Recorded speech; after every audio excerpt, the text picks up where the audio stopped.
What is up, guys? Today I'll be changing out this steering wheel to this. The first thing we'll have to do is disconnect the battery in the trunk. Here we are at the trunk, just pop it open. Mind the skateboard and part of my seat, but this panel on the side over here, at least in the E90 chassis, this process should be pretty similar for the 1 Series, and I believe the X1 as well.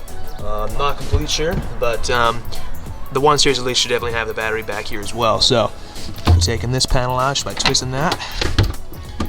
And there we have the battery. Mine is not the OEM battery, I've changed it recently. But that guy right there, I believe it's a 10mm, and we'll have to take that off. Just kind of take that entire connection off, and then I'll put a piece of cardboard in between just so we make sure they don't connect at all, as we will be unplugging an airbag, so just we don't want any issues with that, but this is absolutely necessary to do.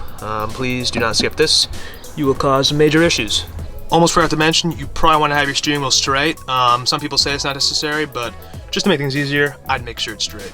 As your battery is now not connected, you have cars no power, which means you don't want to close the trunk, at least you don't want to latch it. So all I'm going to do is just kind of sit it down on top of the cloth there. The trunk's not actually closed, it's just kind of sitting there. I can still open it whenever I want to without opening the latch. Now we're going to go back inside the car. Alright, now I got to remove the airbags. So to do that, there are 2 little slits on the side of the steering wheel. My screwdriver is currently going through one over there. It's just a flathead screwdriver, so you can barely kind of see it. It's very, well, now I made it more obvious because I just went through it, but it's actually not very obvious. So I can show you on this steering wheel over here. That little dimple right down there is actually the entire slit. So you can go ahead and stick the screwdriver in there, like I did over here. So kind of put it in this way. This screwdriver might be a little bit too big, but it worked for me. Kind of got to wiggle it in there, not too much force. We don't want to put any more pressure than we need to. Anyways, you kind of push the screwdriver. You push the end toward the car, and you kind of pull outward on the airbag a little bit. And as you can see, this side's already popped out. We're going to repeat the same process for this side. The entire airbag should just kind of pop out. There should be little wires we should disconnect. There should be 2. Alright, so I managed to get the airbag loosened, so now it'll just kind of come out like so.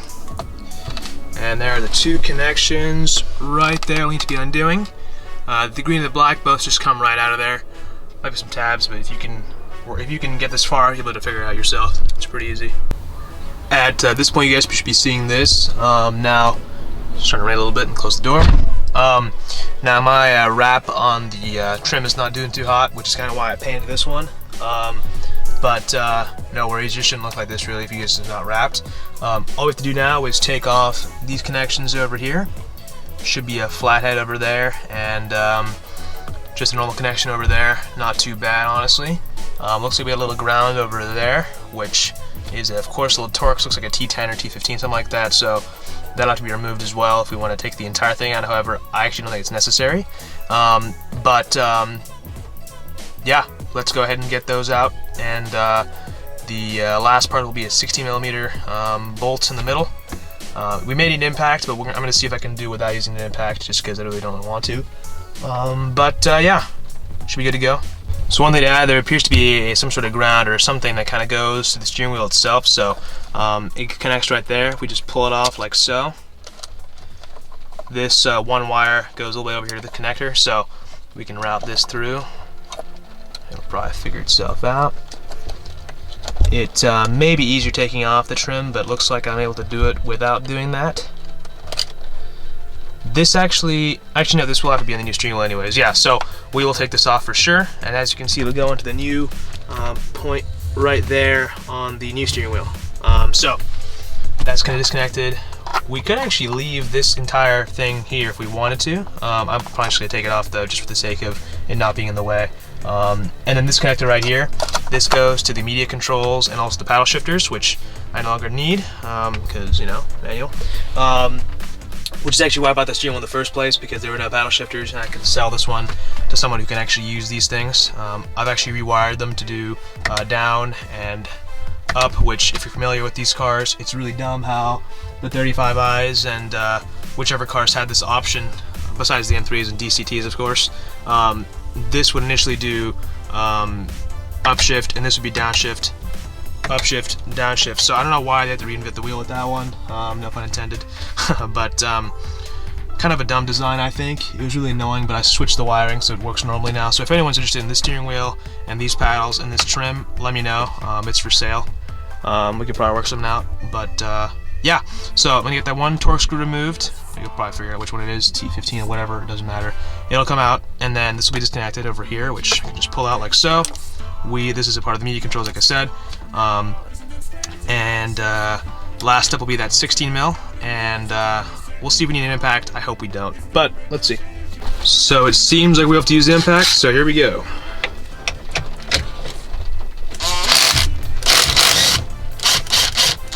And there we go. Once you wiggle off your old one, you can kind of see how, kind of worn it is just over the years of being driven. It's 100,000 miles, not too bad, 11 years old. It's been well taken care of. I've seen worse for sure. So you can put this to the side now and get the new one on. As you can kind of see, there is a kind of bottom ridge. It's not really focusing right now, but there's a bottom ridge. So it's pretty hard to mess up putting this on. Also, you can really only go on one way because there's this little notch over here on all the steering wheels. So it'll basically just fit on to that little spot right there. Do not touch this clock spring. I wouldn't even recommend cleaning it. Just leave it as it is. If you mess this up, it's a very expensive thing to replace, and it's not fun. So you could also get a ton of error codes. So we don't want to have that. So I'm just going to put this to the side and then get the new steering wheel on in the exact same way. It's reverse process. I've got this meaty guy on here, which feels a lot nicer. I can't wait to start driving with the steering wheel. Oh, looks like the little M stitching. It's a nice touch. Not the OEM steering wheel. Obviously, it's basically just a cover on top of one of those steering wheels. But for what I'm trying to accomplish, this for certain does the job. One thing I've just noticed is this appears to be a little bit higher than that side, which is kind of annoying me, but hopefully that kind of fixes itself as I drive the car and it'll kind of get seated in place properly. But no worries for the price I paid. Basically less than whatever this steering would be anyways. I'm not mad about it. I did this trim myself. You probably saw the video already. But from this point on, it's basically just reverse of what you just did. So I'll be back when it's all the way done.